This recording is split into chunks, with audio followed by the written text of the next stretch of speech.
ప్రభునందు ప్రేమైన వారులారా, ప్రభువైన యేసుక్రీస్తు నామములో మీ అందరికీ శుభాభివందనములు. ఈ ఉదయకాలంలో కలువరి కృపాసనం మీదకి మిమ్మల్ని ఆహ్వానిస్తున్నాను.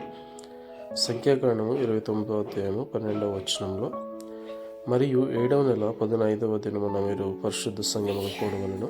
అప్పుడు మీరు జీవనోపాధి అయిన పనులేమీ చేయక 7 దినములు యెహోవాకు పండుగ ఆచరించవలెను.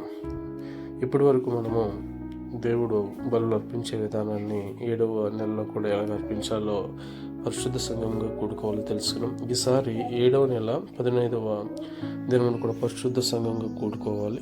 అయితే ఈసారి 7 దినముల పండుగను ఆచరించాలి. 7 దినములు ఆచరించినప్పుడు మొదటి దినమున ఏ విధంగా బలిని అర్పించాలి, 2వ దినమున, 3వ దినమున, 4వ దినమున, 5వ దినమున, 6వ దినమున, 7వ దినమున కూడా ఎలాగ అర్పించాలో చెప్పి 8వ దినము వ్రత దినముగా ఆచరించాలని, ఆ రోజు మరలా పరిశుద్ధ సంఘంగా అందరూ కూడుకోవాలని, జీవనోపాధి అయిన పని ఏది చేయకుండా దేవుడు ఆజ్ఞాపించిన ప్రకారంగా ఈ విధంగా అన్ని దినములు కూడా దేవునికి బలులు అర్పించి ఆ 8వ దినమున సమాజ మందిరంగా పరిశుద్ధ సంఘంగా కూడుకుని దేవుని ఆరాధించాలని మోషే దేవుడు ఆజ్ఞాపించినట్లు మోషే సమస్తము ఇశ్రాయేలుకి తెలియచెప్పినప్పుడు వారు ఆ ప్రకారంగా చేసినట్లుగా మనం చూస్తున్నాం. ఆమేన్.